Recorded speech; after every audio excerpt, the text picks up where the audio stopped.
What's up, rotters, and happy spooky season! It's here, can't believe it.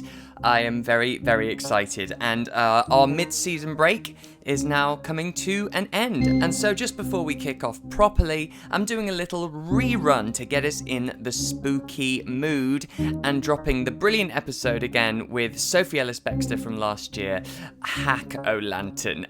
We had so much fun doing this, and also it's Sophie Ellis-Bextor. I still can't quite believe that. So yeah, I'm posting it again. And then next week, Zoran Gavoyich will be here, and we will be discussing Phantasm, the first of the franchise retrospective that we will be covering. We'll be continuing the rest of them over on Patreon. And then the week after that, Michael Verratti will be stopping by, where we will be discussing Stephen King's anthology movie, Cat's Eye. Come on, Drew Barrymore. Also, coming up this month on Patreon, the Mates of Hell will be swinging by to talk about Fulci's Enigma. Dream Warriors will be coming together to do a little special Halloween-y episode. And of course, there will be a bunch of future frights and extra little bonuses. Just recently on Patreon, the Mates of Hell banded together and we discussed The Psychic. Interesting one from Fulci, that one. But yeah, that dropped last week, so if you want to hear that and all of the other episodes available, just go to steviesbrainrot.com and I will see you next week for Phantasm. But for now, to get in the Halloween-y mood, here is Hack-O-Lantern with Sophie Ellis-Bextor. Sophie Ellis-Bextor, happy Halloween. Happy Halloween. How are you? I'm good, thank you. How are you? Yeah, I'm very good. This is my season, so I'm always in a good mood for this couple Halloween. of months. And then it's my birthday and Christmas, so this time of year. When's your birthday? It's my jam. November 8th. Oh, the 8th? Oh, that's not for long away at all. No. That's good. No, Yeah. But, I mean, the more birthdays I have, the less exciting they are, so I don't tend to do too much around them. But first and foremost, I want to thank you, A, for watching Hack-O-Lantern, and more on that shortly, but mainly for your contribution to lockdown entertainment, because your kitchen disco concerts were just unfiltered joy and in a really joyless period, and clearly I wasn't the only one to love it, because it became a nationwide sensation and it brought so many smiles to so many homes. Did you expect it would take off the way it did? Oh my goodness, no. And even now it feels very strange, because obviously I could see that there was an online community, but it was still very abstract. So when it takes on like an actual person like you think, oh my gosh, that's a very strange idea that you're watching any of that, really.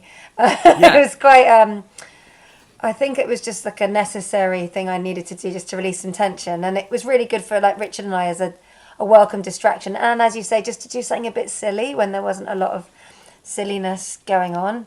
But yeah. Also a very strange little chapter of our lives, I think. I totally relate to that, because I started this as well. I started this podcast beginning of 2020 to just try and bring some joy and do something. And as you say, you put things out into the world, and it's not until you get a response that you suddenly realise it's hitting people and it's actually going beyond the screen. Yeah, and when I get emails from people saying, oh, I love this episode or that, it brings it home that actually it is going into other people's ears, because you never really know. It's wonderful. So true. It's wonderful. And and you've been touring with that idea with the Kitchen Disco, right? And are we expecting a live album from the London Palladium? Yeah, that's right. Yeah, so I mean, sort of halfway through lockdown, really, Richard and I thought, I think we have to do this as what we do. I think, like a lot of people, the first half of lockdown, we thought, life is just on pause, and then we'll unpause. Yeah. And then we thought, actually, no, I kind of want to involve the Kitchen Disco and what we do going forward. So we've sort of been touring it this year. And obviously a kitchen disco, if you're not in a kitchen, is just a party, right? It's a disco. Yeah, exactly. So basically it's sort of doing all the gigs and stuff I was doing before, but the whole spirit of it is just to have lots of fun and keep it really upbeat and like a party. So it's been really, really amazing, tour and summer. And yes, we're doing this live album from the Palladium, which as you know, is such a beautiful venue. So it's quite special to be able to do something like that as well. That's amazing. So that brings me on to Halloween. Do you, as a season, as an event, do you embrace it? Do you do anything special with the family or the kids? Yeah, Halloween's a big deal in our house. We really love Halloween. And in fact, only this morning we were talking about what outfits we're all going to wear. Right. I can't decide between, I'm either going to be Wicked Witch of the West or Maleficent, because both of them are pretty fears. I think I'm going to go Wicked Witch of the West because I quite like the idea of being green. So Yeah. I might be green. Go for it. My youngest Yeah, nice. loves Wizard of Oz, so I think that could be quite fun. But yeah, it's just a lot of dressing up. We've got a massive bag of dressing up clothes. We've got stuff in the attic that we bring down with all spooky stuff we put around the house, and obviously go trick or treating. Which is funny because I wasn't really allowed to as a kid, but now I make sure we do it. Yeah, that's what I was going to say, actually. It's funny because where I grew up on the Wirral, which is this sort of nice, sort of quiet peninsula in Merseyside, it was a huge thing. And I think mainly because it was a nice suburban area and there was a real community vibe in the town. And so, the streets were just littered with pumpkins and hordes of kids in costumes, scuttling around. But I don't see it much now that I live really in the city. And I understand why. And, actually, to be fair, because I live in a nice apartment block, if kids came knocking on my door, I think I'd be a bit perturbed. But I do miss it though. I suppose if I had kids, I'd probably go more full out. The thing is, at work we have a competition, we have a dress up competition, and I have to do it full out. And if it's not pre-planned and it's not done to a T, then I do absolutely nothing because I'm competitive and I have to win. Yeah. So yeah, but I do think it makes a difference geographically where you are, how you embrace Halloween. But it's nice to hear that, that's still going on. Oh, we do it. What's your outfit then this year? I want to know what you're going for. Well, I wanted to redo one I did quite a while ago, which was a Circus Barker with the top hat and stuff, but he's been horribly shot all over. Good. But I did it quite basically about 6 years ago, but it was good and it was potential. So I think I'm going to redo that, some artists re-recording their songs. So when I approached you about coming on the show, you said to me you had me at horror. And I don't know why, but it still surprises me when people say they like horror. I think because I grew up in the 80s and 90s, horror was a bit of a dirty word because of the video nasties and films were getting banned left, right and centre. But of course, it is one of the biggest box office pulls. And so I shouldn't be that surprised when I meet horror lovers in the wild. What is your relationship then with horror as a genre? Well, first of all, I think there might be a little bit of semantics involved because this is a conversation we've had in our house a few times actually about what constitutes, when is a horror and when is it a thriller. Psychological thriller. Exactly, and all those, because there's a crossover. Because some films I really love, people might say, "Oh, that I don't know if that's horror." I mean, I love things right. like for example, Rosemary's Baby, Don't Look Now, Jaws. Those are all in my top 5 films of all time. Yeah, it's funny because that was when horror wasn't a dirty word in the 70s, before the VHS boom. Yeah. And so you had Oscar winning, like The Exorcist and Jaws and Rosemary's Baby, and it was a respected genre. And then the 80s kind of killed that because of all the trash. Well, we'll be talking about some of that. Yes, which we wade right into. Do you remember when you were younger? Do you remember sort of your first horror, or when you realised you kind of like that feeling?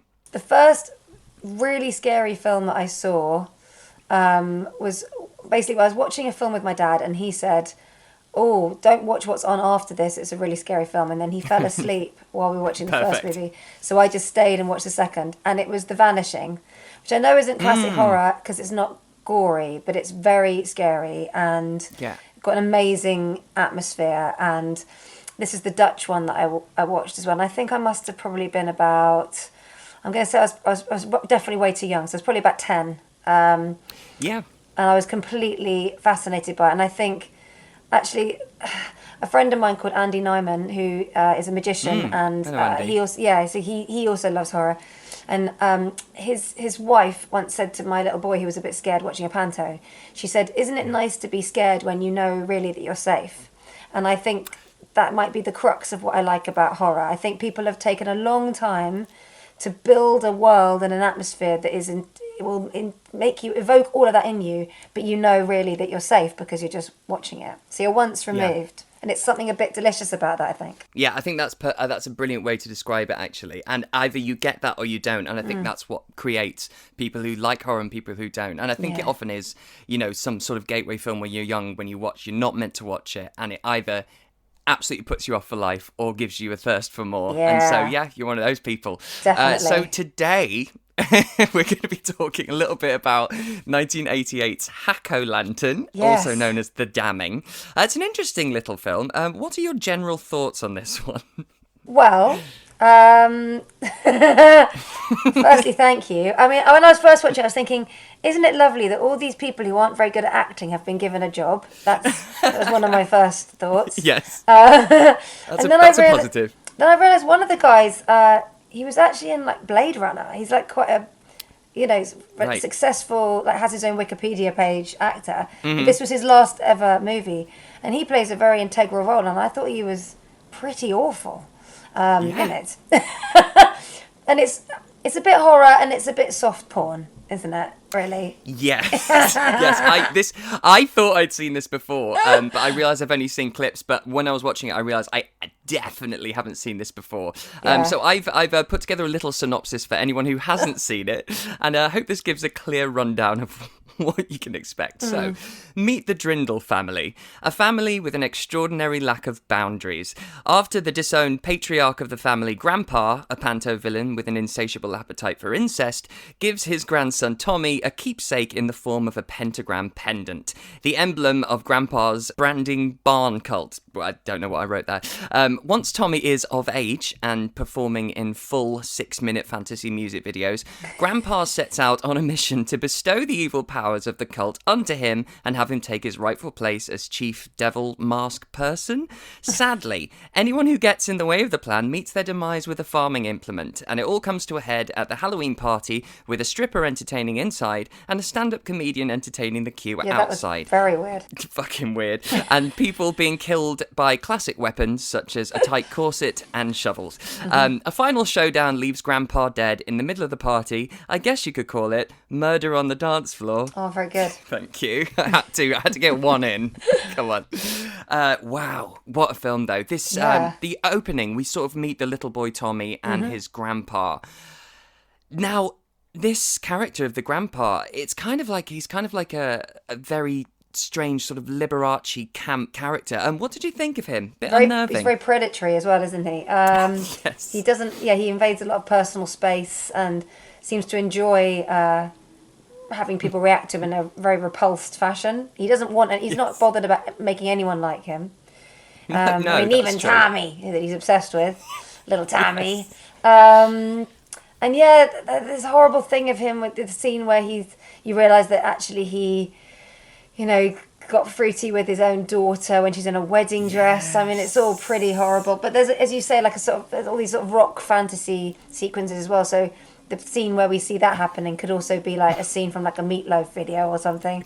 Completely. It's a full music video though. Yeah. The thing is, the grandpa, we found out he's ousted from the family, but since he's not in jail, I was quite surprised to find out the reason he's been forced out of the family is because he forced himself onto his own daughter at her wedding day and got her pregnant. Yeah. When has this ever been entertaining narrative?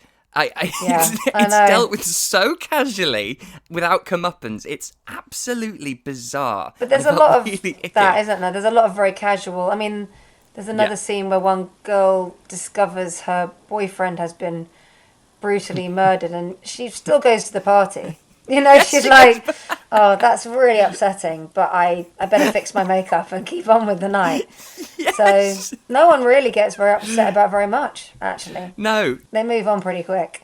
the family's a little bit dodgy. But yeah, Tommy, when he's all grown up with his pendant and all that, he's intense because there's a wonderful moment when we realise I think we realise he's evil because when he's a kid, he says he likes the taste of blood. Yeah. But also when he removes his sunglasses and he breaks the fourth wall. Did you notice that? And looks directly at the camera. Was that in one of the workout scenes? No, it's when he's done like the weird sign with his Yes, grandpa and then yes. he just turns and looks at the camera. Oh, right at the beginning, yes. Yeah. Yes. Oh my gosh. With the pumpkins and all that. Yeah. That's not a great business, clearly, because he's always No. got a full truck of pumpkins. It's I've noticed that too. He's never without all the pumpkins.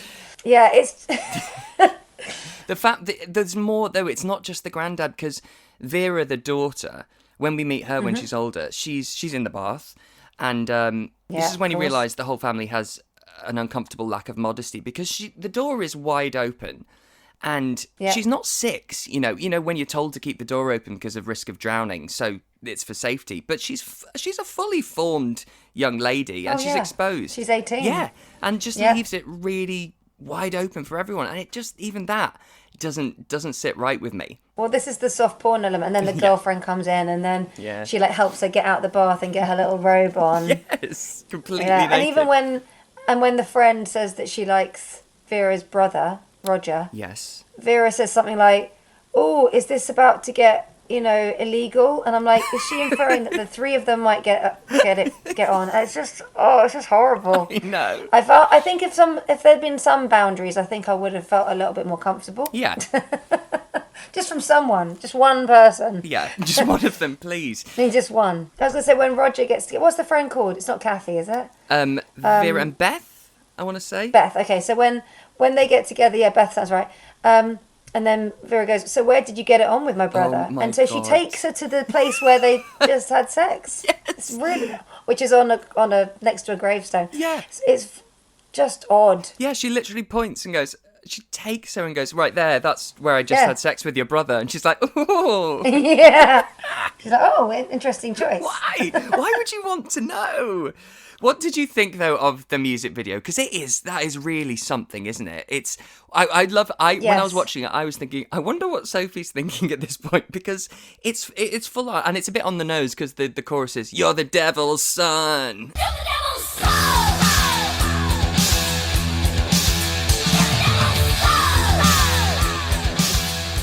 Yes, exactly. You're the devil's son. Yeah.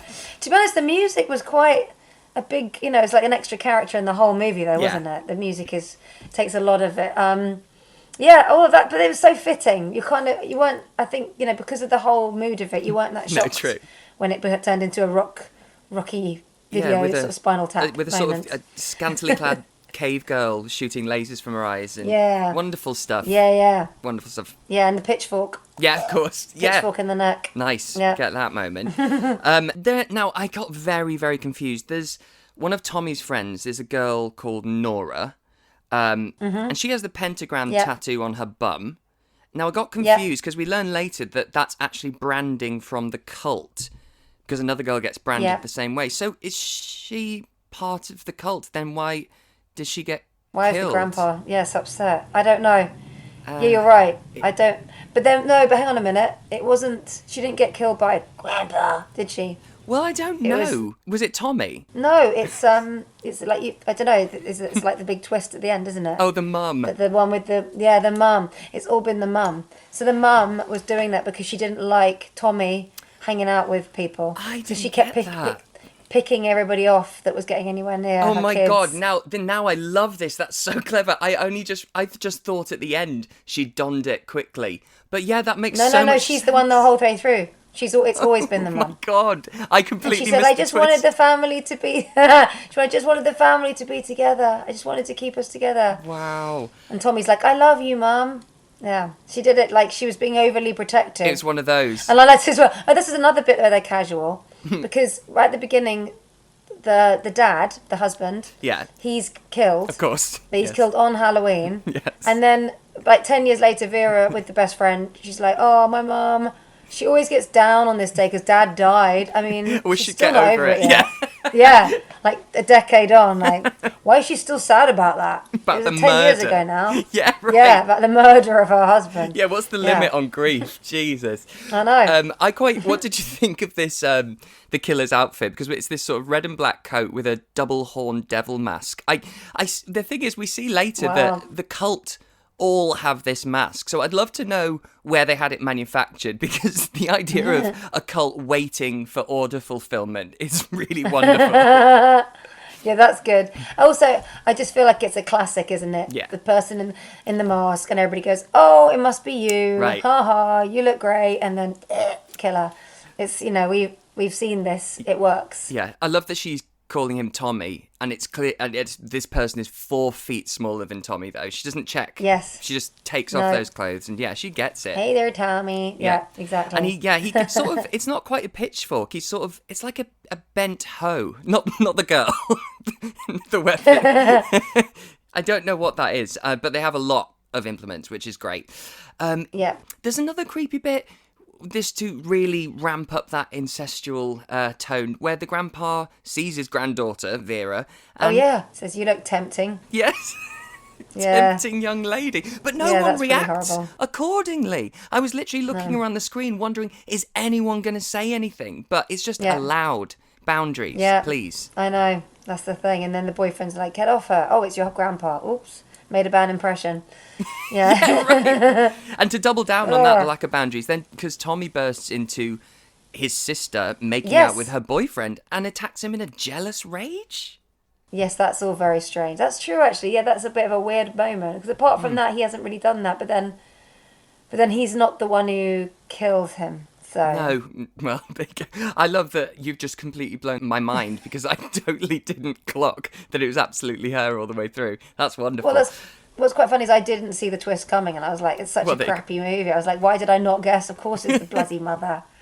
Yeah, stupid.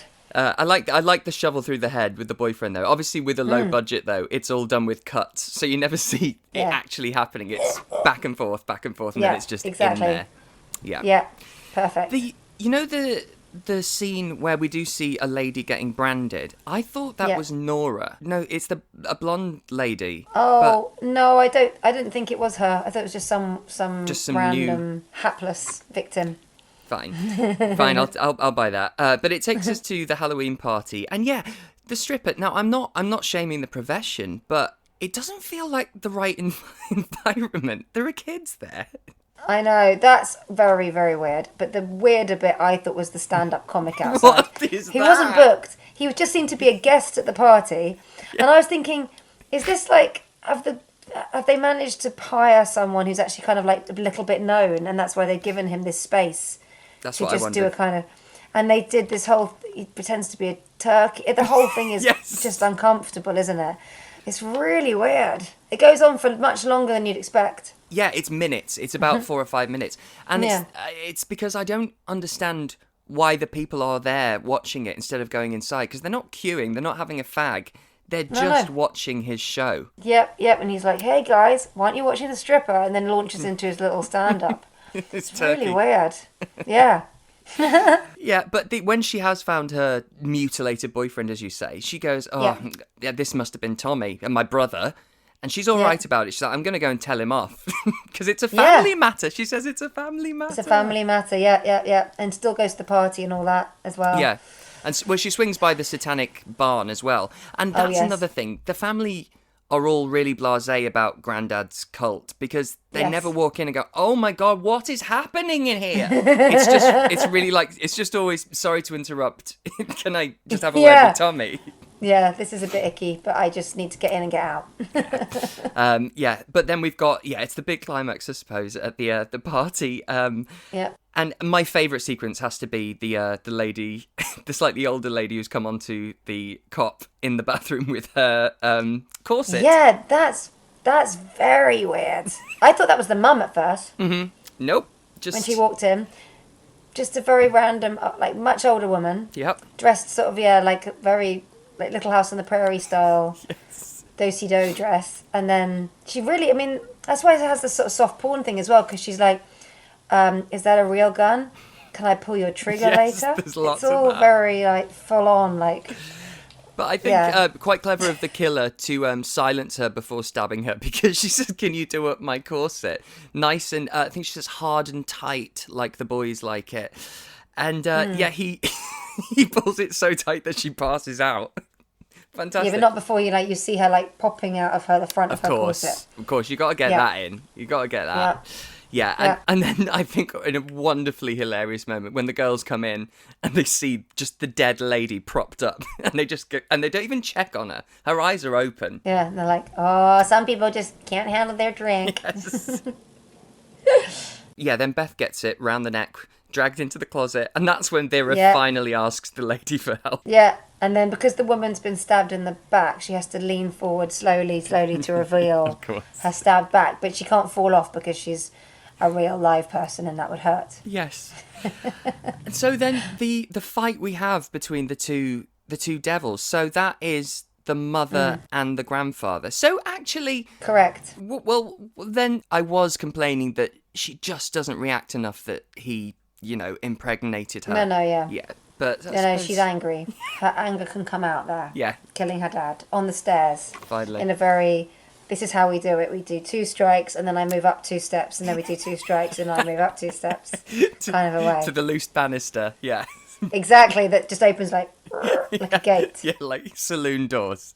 Perfect. Yes.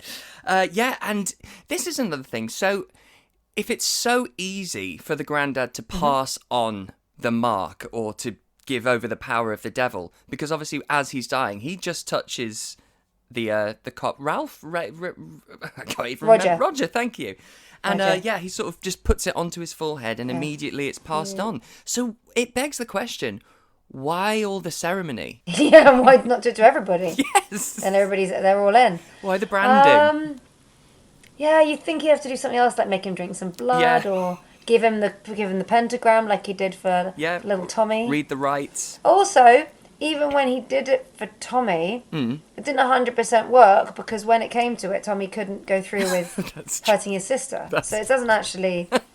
It basically it dies out with the grandpa, I think. Yeah, that's what I think happened. It's a flawed magic. And then it's the end, and we get the reveal that I still can't believe that my head said to me, "Oh, she just threw on a costume at the end to kill him." But I kind of want to. I said I'd never watch it again, but now I kind of want to watch it again to go through it, because it makes a lot more sense to me now. I'm saying that very, loosely sense, because the plot and narrative in this is pretty reaching. Yeah. Oh, right. Wonderful. She dies on her husband's grave in a lovely, tender moment. But then Roger's leading the cult, ready for Hack-O-Lantern 2. Exactly. Wow. Well, that was wonderful. I'm really glad. Are you glad you watched it? You know what? I stuck it out. You did. And there is something very charming and reassuring about how sort of stilted it is. I sort of got quite into the rhythm of it, because nobody talks like real people interact. So you sort of get a bit hypnotized by that. Yes. I think. Yeah, everybody's so awkward. Yeah, and I think the pacing for one of these sort of films is actually pretty good, because they don't dwell on narrative or tying up any loose ends. Yeah. It just, that's true. There's always something to be entertained by, even when the dialogue is shitty. The way it's being delivered is entertaining. Yeah, and also I suppose I always get a bit into the thing of thinking, at what point were the actors realizing that what they were doing was just going to go straight to VHS? I love that. I think that too. Or when you're looking at your sides for that day and kind of going, right then, this is my job today. Cool. And there's always a few bits where they were obviously allowed to ad lib. So they'd be like, I don't know, like Roger going, "Hey, where's Beth?" "Well, Roger, she's just inside." And then she'd be like, "Anyway, I better get back to work." And she'd sort of say it in a really normal way, because obviously that was the bit they were allowed to ad lib. Like, your character could just say something flippant at the end. Right, and that's where the naturalistic dialogue that's like a real person talking. Yes. Yeah. And there's actually even a couple of moments where someone fluffs a line and they just keep it in. There's a bit where the dad, before he's killed at the beginning, he's opening the fridge. Oh, the dad is so bad. He's terrible in his lines. It's wow. incredible. I think he might be the worst, yes, actually. Definitely. And we thank goodness for we didn't have to deal with him for too long. But he literally opens the fridge in the middle of a line, and because the fridge makes a big noise, he then starts the line again and then closes it. But they kept it that's in. Brilliant. It's a wonderful. I wish I'd written down what the line is. It's something like, "You need to tell your father. You need to tell your father that." It's brilliant. Wow. I think time and budget was stretched. Yeah. So I think it was like, we have to just get this, guys. We have one take. Yes. Let's do it. Yeah. Yeah. Definitely not many takes on that one. Wow, it's wonderful. Do you have any final thoughts or anything you want to say about Hack-O-Lantern?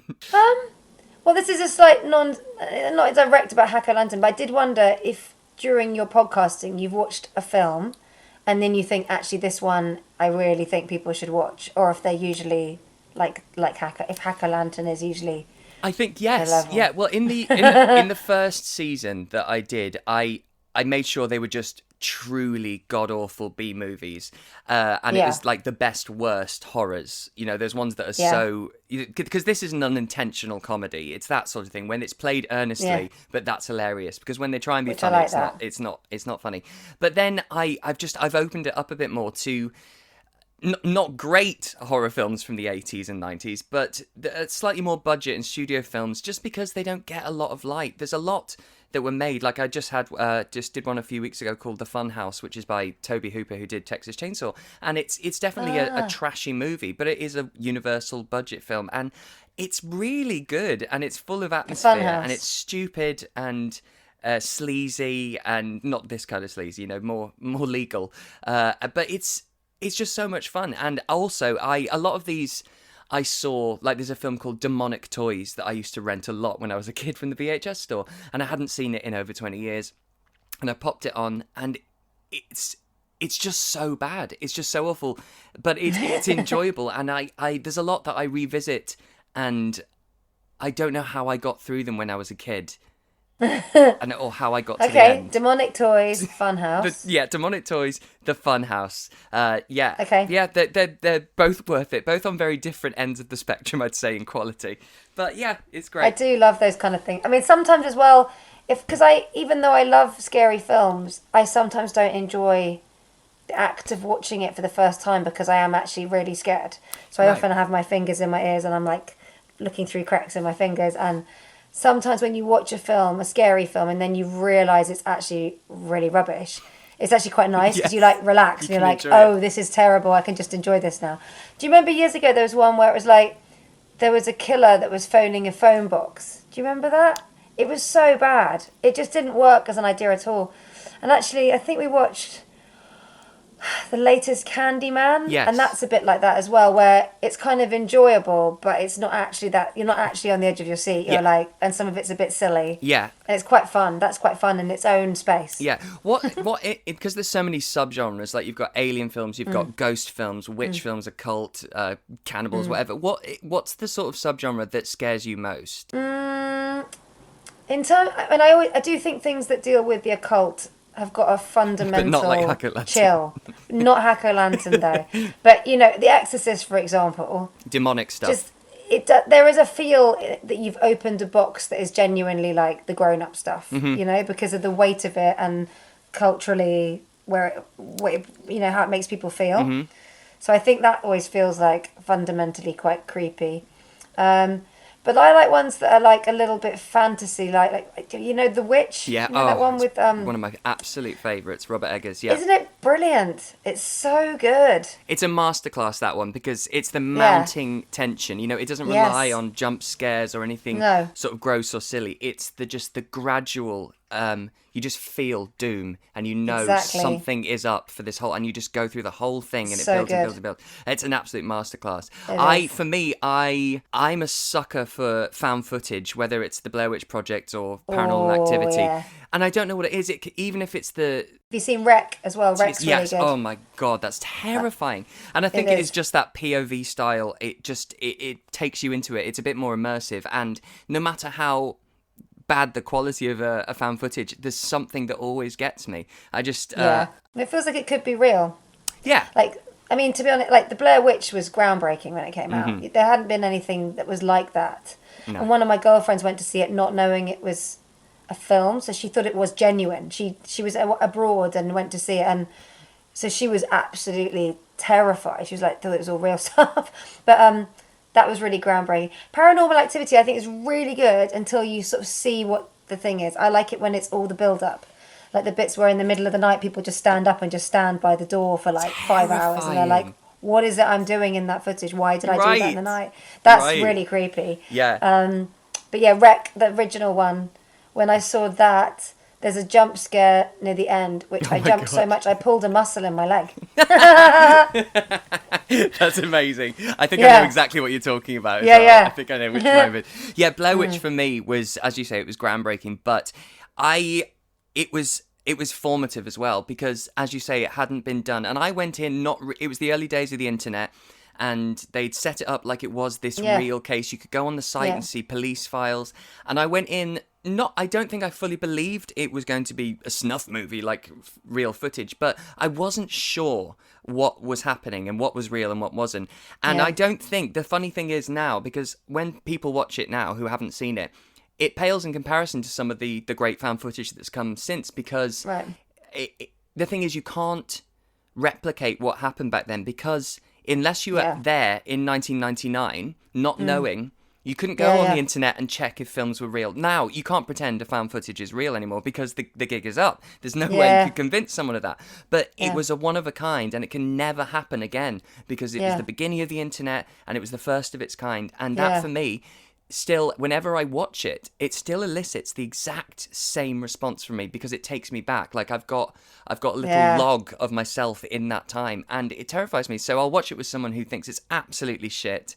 But I haven't seen it again. oh, it's still just a masterpiece, I think. Yeah. It's wonderful. But then, stuff like that. But then I do love to these sort of films, these 80s trash films. It's the stuff I grew up on, and there's something just really enjoyable about it, and it's the effort, I think, and that's what I was saying about the fact that they, everyone on that set was probably thinking they're making a good film, or at least hoping. That's true. No, I love all that kind of stuff as well. But I think actually, if I talk about a favourite genre, it's any of the films where actually it's the more carefully constructed. I think things like The Babadook and Pan's Labyrinth and Don't Look Now, where it's all so careful, and when you watch it again, you see more and more things, layers that were put in there to make sure that you were led in the right direction for getting through all the twists and turns. And I think those kind of films really, I love that feeling. I love the craft of how much effort has gone into making sure my experience, I do everything I'm supposed to as a viewer. I like all that. And I think we're in a really good place for horror with that, because I think, it's been given a chance finally. It's back in a place of respect because of films like The Babadook and The Witch and Hereditary. And so I really love where we are at the moment. But it won't stop me going back, because the thing is, I haven't seen them all.